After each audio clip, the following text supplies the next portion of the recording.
Hello, very warm welcome to all of you in this YouTube channel. आज के video में हम लोग देखेंगे दिल्ली सल्तनत also known as Delhi sultans के बारे में। It is a most important topic of medieval history और ये एग्जाम के परस्पेक्टिव व्यू से भी काफ़ी ज़्यादा इम्पॉर्टेंट है। दिल्ली सल्तनत काफ़ी एक लंबा चैप्टर है, इसलिए उसको हम लोग 4 से 5 पार्ट में देखेंगे। आज के वीडियो में हम लोग देखेंगे दिल्ली सुल्तान के इंट्रो के बारे में और दिल्ली सुल्तान के पहले वंश दैट इज स्लेव डायनेस्टी गुलाम वंश के बारे में पढ़ेंगे। तो आज के क्लास के लिए मैंने प्रेजेंटेशन तैयार किया है।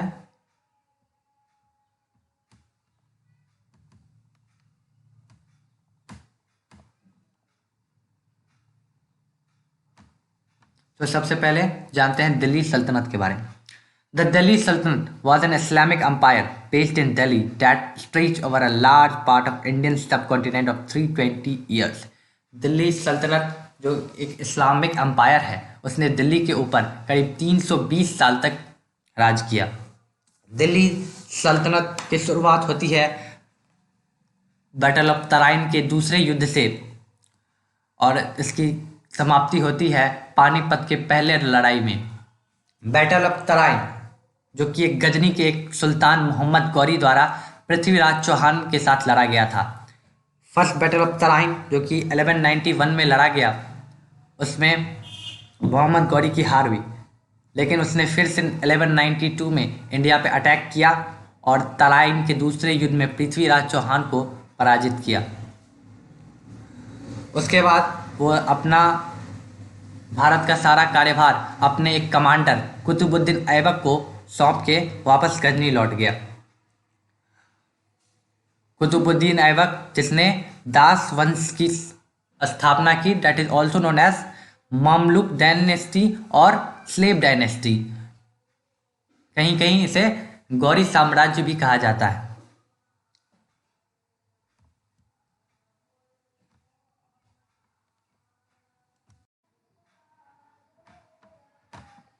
तो टोटल जो 320 साल का पीरियड था उसमें पूरे सल्तनत में 5 वंश ने राज किया। तो first one is Mamluk dynasty also known as slave dynasty और गौरी साम्राज्य। दूसरा था खिलजी डायनेस्टी। तीसरा था तुगलक डायनेस्टी। चौथा सैयद डायनेस्टी और लास्ट डायनेस्टी जिसने दिल्ली सल्तनत को पर रूल किया, that is known as Lodi dynasty. तो आज हम लोग स्लेव डायनेस्टी के बारे में पढ़ेंगे जिसका पीरियड रहा 1206 to 1290।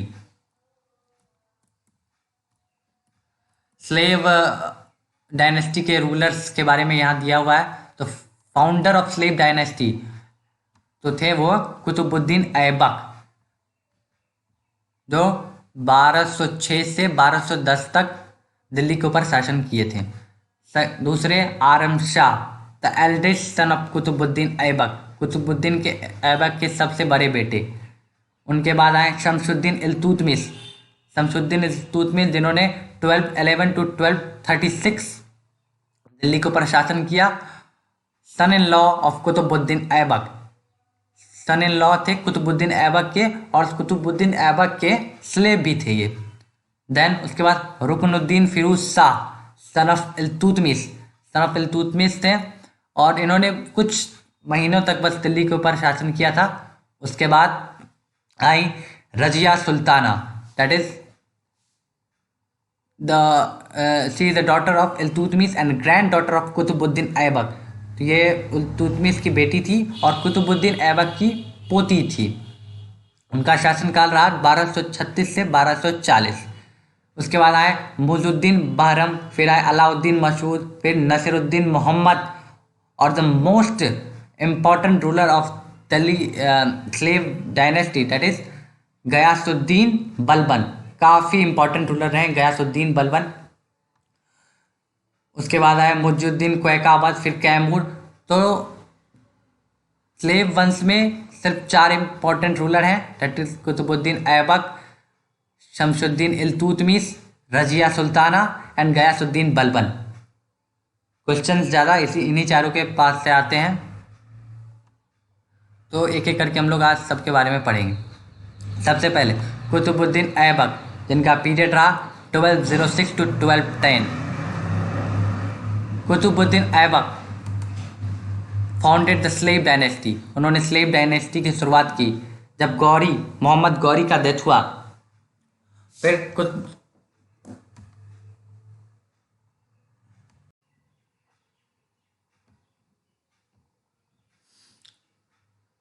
Qutubuddin Aibak founded slave dynasty, Qutbuddin Aibak ने स्लेव डायनेस्टी का फाउंडेशन किया था। He was a Turkish slave of Mohammad Ghori, ये एक तुर्किश स्लेव थे मोहम्मद गौरी के। Who played an important role in the expansion of Turkish sultanate, तो उन्होंने तुर्किश सल्तनत के एक्सपेंशन में काफ़ी अहम योगदान दिया in India after the battle of Tarain. Tarain का जो युद्ध हुआ मोहम्मद गौरी और पृथ्वीराज चौहान के बाद, उसमें इन्होंने काफ़ी अपना योगदान दिया। उसके बाद तुर्किश साम्राज्य को फैलाने में इन्होंने काफ़ी मदद किया। Mohammed Ghori made him the governor of his Indian possessions, Mohammed Ghori ने इनको इंडिया के जितने जगह को कैप्चर किया था उनका गवर्नर कुतुबुद्दीन ऐबक को बना दिया। He raised a standing army and established his hold over North India even during the lifetime of Gauri. Gauri के लाइफ टाइम के समय भी इन्होंने काफ़ी सशक्त आर्मी का स्थापना कर लिया था। And after the death of Mohammad Ghori का जब डेथ हुआ 1206 में, Tajuddin Yalduz the ruler of Ghazni claim that he is rule over Delhi. तो उस टाइम जो गजनी के रूलर हुए तजुद्दीन यालदुज, उन्होंने क्लेम किया कि मैं दिल्ली पर शासन करूंगा। And the governor of Multan and उच्च नसीरुद्दीन ख्वाजा वांटेड इंडिपेंडेंस, तो मुल्तान के गवर्नर जो थे उच्च और नसीरुद्दीन ख्वाजा वो इंडिपेंडेंस चाहते थे। He also had to face many revolt from Rajput, Qutbuddin Aibak के खिलाफ राजपूतों ने काफ़ी रिवोल्ट किया। एंड अदर इंडियन रूलर, और अदर भी काफ़ी सारे इंडियन रूलर्स थे जिन्होंने कुतुबुद्दीन ऐबक के खिलाफ में रिवोल्ट किया। However, Aibak by displaying his mighty power as well as the other conciliatory measures was able to win over his enemies। लेकिन कुतुबुद्दीन ऐबक ने सभी पे विजय पाया।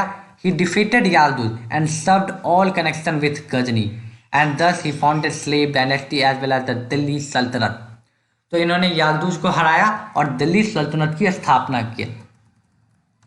मुस्लिम राइटर कॉल्ड ऐबक लाख बख्श और giver of lakh because he donated liberally. Muslim writer इन्हें लाख बख्श कहते थे क्योंकि इन्होंने लाखों रुपए दान किए थे। He was title sultan and made the Lahore his capital, इन्होंने सुल्तान का टाइटल खुद को दिया और अपनी राजधानी लाहौर बनाया। He also started the construction of Qutub Minar, first story only, after the name of famous Sufi saint Khwaja Qutbuddin Bakhtiyar. इन्होंने कुतुब मीनार का कंस्ट्रक्शन को चालू करवाया। इनके लाइफ टाइम में सिर्फ एक ही स्टोरी बना था कुतुब मीनार का, फिर इनका डेथ हो गया। इन्होंने कुतुब मीनार फेमस सूफी सेंट ख्वाजा कुतुबुद्दीन बख्तियार की याद में बनाया था। It was later completed by Iltutmish, जो कि बाद में इल्तुतमिश द्वारा कंप्लीट किया गया। Aibak died suddenly while playing chaugan horse polo in 1210 CE। Qutbuddin Aibak chaugan खेलते टाइम, हॉर्स पोलो खेलते टाइम गिर के और उनकी मृत्यु हो गई 1210 में।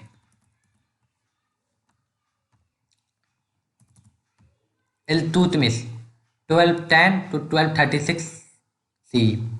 Iltutmish belonged to a Ilbari tribe and therefore his dynasty was named the Ilbari dynasty। Iltutmish जो थे वो इल्बारी ट्राइब से बिलोंग करते थे, इसलिए उनके डायनेस्टी को इल्बारी डायनेस्टी भी कहा जाता था।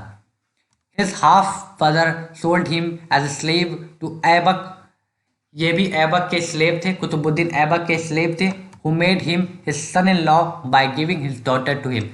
कुतुबुद्दीन ऐबक ने अपनी बेटी से इल्तुतमिश की शादी करा दी।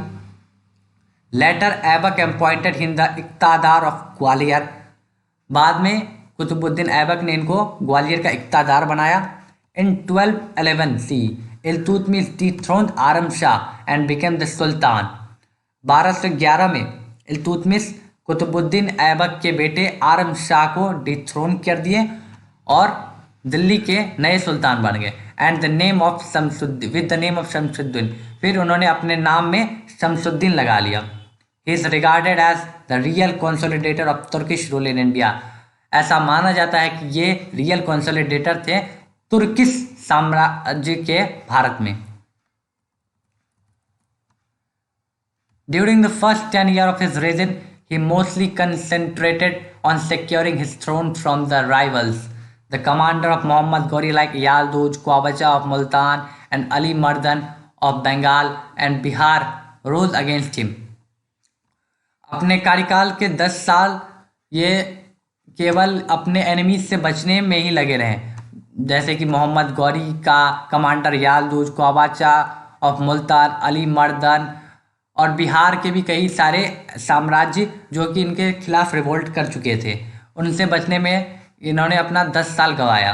Iltutmish defeated Yalduz in the battle of Tarain in 1215 C. फिर इल्तुतमिश ने 1215 के बैटल में, थर्ड बैटल ऑफ तरायन में यालदूज को हराया and also drove away Qabacha from Punjab, और क्वाबाचा को भी पंजाब से निकाल दिया। In 1220 C, the leader of the Mongols, Temujin, popularly known as Genghis Khan, started his march towards Central Asia. In 1220 C में मंगोल्स के लीडर तैमुजीन, जिनको चंगेज खां भी कहा जाता था, उन्होंने सेंट्रल एशिया के टुवर्ड्स मार्च किया। ही defeated Jalaluddin the ruler of Khwarezm, उन्होंने जलालुद्दीन को हरा दिया। Mangabarni escaped from the Mongols and sought asylum from Iltutmish. Iltutmish refused to provide him shelter in order to save his empire from the onslaught of the Mongols. Iltutmish ने उनको shelter देने से मना कर दिया। This diplomatic policy of Iltutmish helped him to save his empire from the wrath of Genghis Khan. उनका ऐसा करना उनके साम्राज्य को बचाने में काफ़ी सफल रहा चंगेज खां के द्वारा। Iltutmish brought Bengal and Bihar back into Delhi sultanate. Iltutmish ने बंगाल और बिहार को दिल्ली सल्तनत में वापस लिया। He also suppressed the Rajput revolt and recovered Ranthambore, उन्होंने राजपूत रिवोल्ट को भी कम किया और रणथंभौर को वापस लिया 1226 CE में। Iltutmish establish his control over Bayana, Mandor, Jalore and Gwalior. Iltutmish ने ग्वालियर, जैलोर, मंदोर एंड बना पे अपना कंट्रोल लिया। He led his expedition against the Chalukyas of Gujarat but the remained unsuccessful. वो गुजरात में चालुक्य से भी अपना साम्राज्य वापस लेना चाहे लेकिन अनसक्सेसफुल रहे। Iltutmish was a great statesman. In 1229 CE, he received Mansur, the letter of recognition from Abbasid Khalifa, by which became a legal sovereign ruler of India. Iltutmish ने मंसूर का लेटर प्राप्त किया जो कि अब्बासिद खलीफा के रिलेटेड था, by which we become the legal and sovereign ruler of India. He completed the construction of Qutub Minar in Delhi. उन्होंने कुतुब मीनार के कंस्ट्रक्शन को कंप्लीट कराया जो कि एक स्टोरी कुतुबुद्दीन ऐबक द्वारा बनवाया गया था। The tallest stone tower in India that is 238 feet, India का सबसे ऊंचा टावर वो बना Qutub Minar. He also introduce the Arabic coinage in India and silver taka weight 175 grams became the standard coin in medieval India. उन्होंने अरेबिक क्वाइन को India में लाया और सिल्वर टाका को भी यूज किया। The silver taka remained the basis of modern rupee, जो कि टाका जो उस टाइम में यूज हो रहा था, जो कि अभी मॉडर्न रुपया जो यूज होता है इंडिया में उसी से रिलेटेड था। Iltutmish organize Turkan Chahalgani, a new class of ruling elite of 40 powerful military leaders, the 40। उन्होंने एक तुर्क चलगानी की स्थापना की जिसमें उनके पास 40 ऐसे व्यक्ति थे जो कि साम्राज्य को चलाने में उनकी मदद करते थे, वे अपना मंतव्य रखते थे और काफ़ी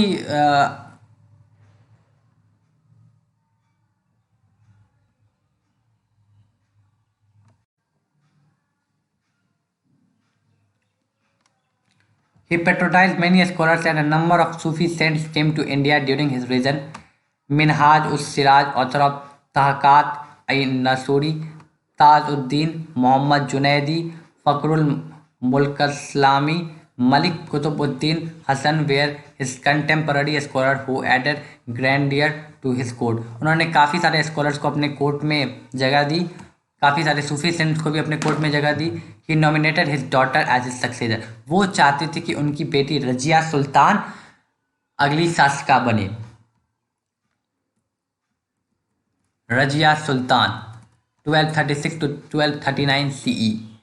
Razia Sultan was the first and only female ruler of medieval India's Sultan period. Razia Sultan Bharat के मध्यकालीन भारत के पहली महिला शासिका बनी. Razia appointed an Abyssinian slave Malik Jamal Uddin Yakut as the master of royal horse Amir e आरुख. रजिया सुल्तान ने याकूत को अपॉइंट किया. The recruitment of a few none other took to important position aroused resentment among the Turkish noble. उन्होंने नन तुर्क को भी important position दी अपने court में.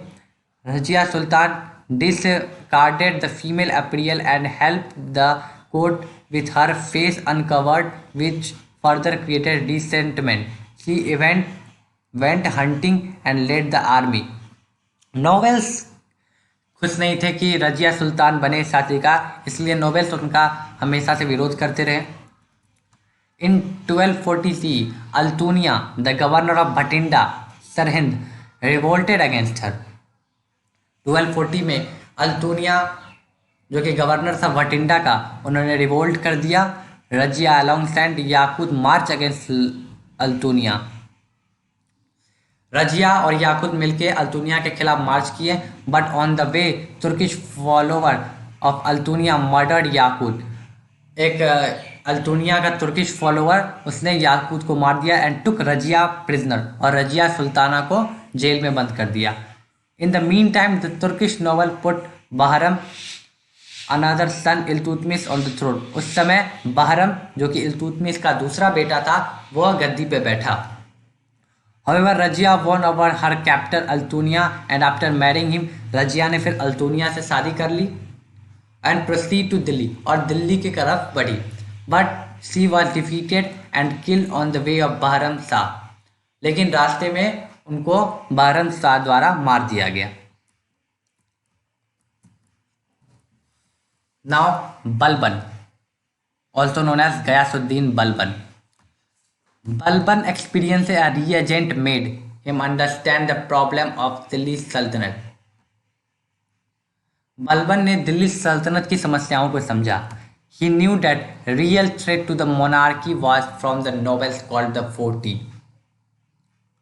He knew that the real threat of monarchy was from the nobles called 40. वो जानते थे कि वो जो 40 जो कि इल्तुतमिश द्वारा 40 किया गया था, 40 लोगों द्वारा, उसी में से कोई सुल्तान बना है. He therefore was sure by enhancing the power of authority of the monarchy he could solve the problem. वो चाहते थे कि 40 व्यक्तियों के पास पावर न रहे, जो भी पावर रहे सिर्फ सुल्तान के पास रहे, इसलिए वो इन प्रॉब्लम को सॉल्व करना चाहें. According to Balban, the Sultan was God's shadow on earth. Balban के अनुसार सुल्तान भगवान का रूप है धरती पर. Zillilahi and the recipient of divine grace Niyabat e Khudai. उन्होंने खुद को जिल्लाही का टाइटल दिया, इसका मतलब है भगवान का दूसरा रूप. Balban enhance the power of monarchy. उसने मोनार्की के पावर को बढ़ाया. ही इंट्रोड्यूस रिगोरियस कोर्ट डिसिप्लिन. उसने कोर्ट की डिसिप्लिन को मेंटेन किया and new customs like prostration, sajda and kissing the sultan's feet पैबोस to prove his superiority over the nobles. उसने दो नए सिस्टम को लॉन्च किया, सजदा और पैबोस. जब भी कोई सुल्तान को देखेगा तो साष्टांग दंडवत देगा, जिसे सजदा कहा जाता है, और उसके सुल्तान के पाँव को चूमेगा, जिसे पैबोस कहा जाता है. He introduced the Persian festival of Nowruz to impress the nobles and people with the wealth and power. उन्होंने पर्शियन फेस्टिवल की शुरुआत की नॉवेल्स को खुश करने के लिए और अपने वेल्थ से भी वो नोबल को खुश कर दिए। He stood 44th as the champion of Turkish nobility. He excluded non-Turks from the administration and Indian Muslims were not given important position in the government. उन्होंने नन तुर्क्स को अपने एडमिनिस्ट्रेशन में से हटा दिया और इंडियन मुस्लिम्स को भी इंपॉर्टेंट पोजीशन नहीं दिया अपने गवर्नमेंट में। To monitor the activities of the nobles, he appointed a spies and developed an efficient spice system. उन्होंने एक स्पाइस सिस्टम की शुरुआत की जिसके मदद से उन्हें यह पता चलता था कि नोबेल्स सुल्तान के बारे में क्या सोच रही थी। एक खुफिया विभाग जिसे स्पाइस सिस्टम नाम दिया गया। Balban was determined to break the power of the 40। उन्होंने द 40 के पावर को खत्म किया। He spared only the loyal nobles and eliminated all other fear of 4 means। उन्होंने काफ़ी लॉयल नोबल्स को ही अपने कैबिनेट में जगह दी। Malik Babar the governor of Budaun, Malik Babar जो गवर्नर था बैदून का, was publicly flogged for his cruelty towards his servant। Hayat Khan the governor of was punished for killing a man who was drunk। the governor of Bhatinda Sher Khan was poisoned। तो काफ़ी law and order को maintain किए थे। उनका मानना था कि अगर कोई चोरी करता है या शराब का सेवन करता है उन्हें कड़ी से कड़ी सजा दी जाती थी। अगर कोई चोरी करता है तो उसे मृत्यु दंड दिया जाता था। तो इस कारण लॉ एंड ऑर्डर काफ़ी अच्छे तरीके से मेंटेन था।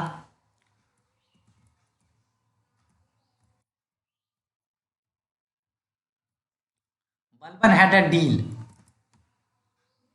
With internal as well as external problems. उसने दोनों प्रॉब्लम्स को समझा, इंटरनल प्रॉब्लम को भी एक्सटर्नल प्रॉब्लम्स को भी। The Mongols were looking for the an opportunity to attack sultanate. जो मंगोल्स थे वो सल्तनत पे अटैक करने की कोशिश में थे। The Indian ruler were ready to revolt all the smallest opportunity. जो कि इंडिया के बाकी सारे रूलर्स थे वो भी एक छोटी से छोटी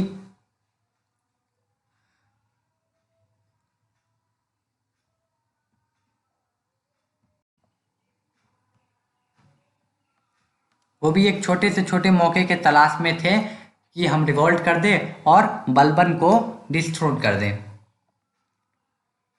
He adopted a stern policy and ran a strong central army to deal with internal issues and also to repel the Mongol।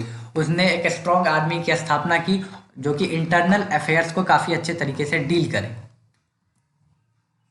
He established a separate military department। उसने सेपरेट मिलिट्री डिपार्टमेंट का अपना इसके दीवाने अर्ज and recognized the army। He deployed the army in different part of his country and suppressed the rebellious elements। Balban paid more attention to restore law and order instead of expanding his kingdom। वो अपने साम्राज्य को बड़े बनाने के बदले अपने साम्राज्य को मजबूत बनाने के ऊपर ध्यान दिए। Balban took stern action against the Mewatis and prevented such robberies। उन्होंने रॉबरीज पे काफ़ी ध्यान दिया कि सल्तनत में रॉबरी ना हो। Robbers were pursued and sentence to death. Robbers को वो मौत की सज़ा देते थे। जिसने अगर किसी ने चोरी की तो उसे मौत की सज़ा मिलती थी। As a result of which road become safe for travel. इसी कारण जो रोड थे वो काफ़ी सेफ थे। In 1279 CE, Turgil Khan, the governor of Bengal, revolt against Balban। In 1279 जो बंगाल के गवर्नर थे तुगरिल खान, उन्होंने बलबन के अगेंस्ट रिवोल्ट किया। Balban sent his force to Bengal and Tughril Khan was beheaded। Balban ने अपना सेना को बंगाल भेजा और तुगरिल खान को beheaded किया। बलबन अपॉइंट हिज सन बुगड़ा Khan as the governor of Bengal. उसने अपने बेटे को बंगाल का गवर्नर बनाया। In the north west the Mongols reappeared. The Balban sent his son prince Mohammad against them but the prince was killed in the battle. तो उस बैटल में प्रिंस की मृत्यु हो गई and it was a moral blow to Balban, जो कि बलबन के लिए काफ़ी नुकसान हुआ। Balban died in 1287 CE। Balban 1287 में मर गए। He was the one of the main architect of Delhi Sultanat. However he could not fully safeguard India from Mongol invention. वो मंगोल्स इन्वेंशन से इंडिया को बचा नहीं पाए, लेकिन दिल्ली सल्तनत के लिए काफ़ी इंपॉर्टेंट रूलर साबित हुए। नोट्स के लिए ये PDF डिस्क्रिप्शन में दे दिया जाएगा। Thank you so much.